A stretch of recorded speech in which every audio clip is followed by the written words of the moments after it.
Before she was Marilyn Monroe, she was Norma Jean Mortensen. Born in Los Angeles, June 1st, 1926.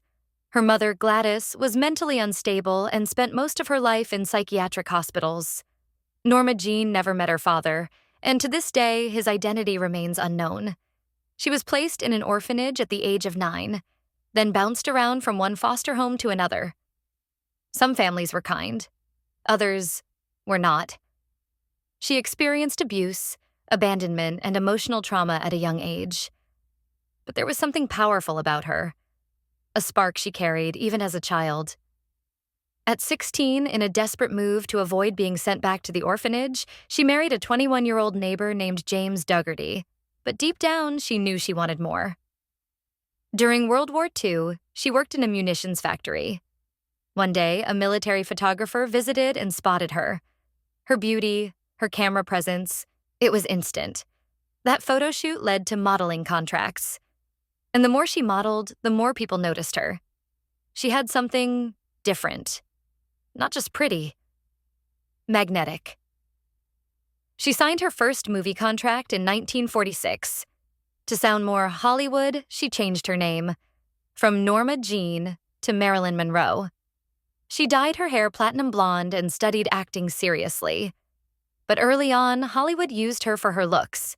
She was typecast as the sexy blonde, never taken seriously. Still, she kept pushing. She read books, took acting lessons, fought for better roles. By the 1950s, her breakthrough came. With films like Niagara, Gentlemen Prefer Blondes, and Some Like It Hot, she became the icon of American beauty and seduction. She turned herself from a forgotten orphan into one of the most famous women in history. But that fame came with a heavy cost. In public, she was glowing. But in private, Marilyn was falling apart. Years of being objectified, underestimated, and exploited took a toll on her mental health. She suffered from insomnia, depression, and severe anxiety.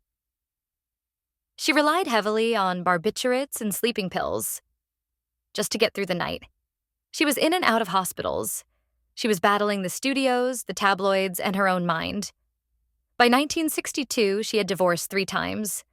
Her relationships with men, from Joe DiMaggio to Arthur Miller, were filled with heartbreak. She also had alleged affairs with President John F. Kennedy and his brother, Robert Kennedy. She knew things. She had heard things. And according to many theories, she became a liability. On the night of August 4th, 1962, she spoke to several people by phone. Witnesses said she sounded slurred. Others said she sounded frightened. Some say she was trying to call the White House. Others say she was silenced before she could speak. At 3:30 a.m. on August 5th, her housekeeper found her lying face down in bed, unconscious, lifeless, the phone in her hand. She was 36 years old. The official cause of death? Barbiturate overdose. Suicide, they said, but strange things followed. Her phone records disappeared. Her house was suspiciously cleaned before investigators arrived. Robert Kennedy, was allegedly seen near her home that night. Her personal diary vanished, never found.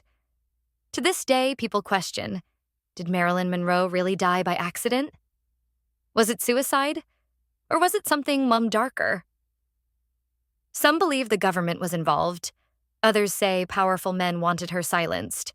Some think she was threatening to go public with secrets that could destroy reputations. The truth? Still buried. But one thing is certain. The world adored her image, but they ignored her pain. She once said, "I don't want to be rich. I just want to be wonderful." And she was. She remains one of the most complex, misunderstood women in history. A symbol of beauty, but also of tragedy. An icon. And a warning. In a world that built her up just to break her down, Marilyn Monroe didn't just die. She was erased. But her light never went out.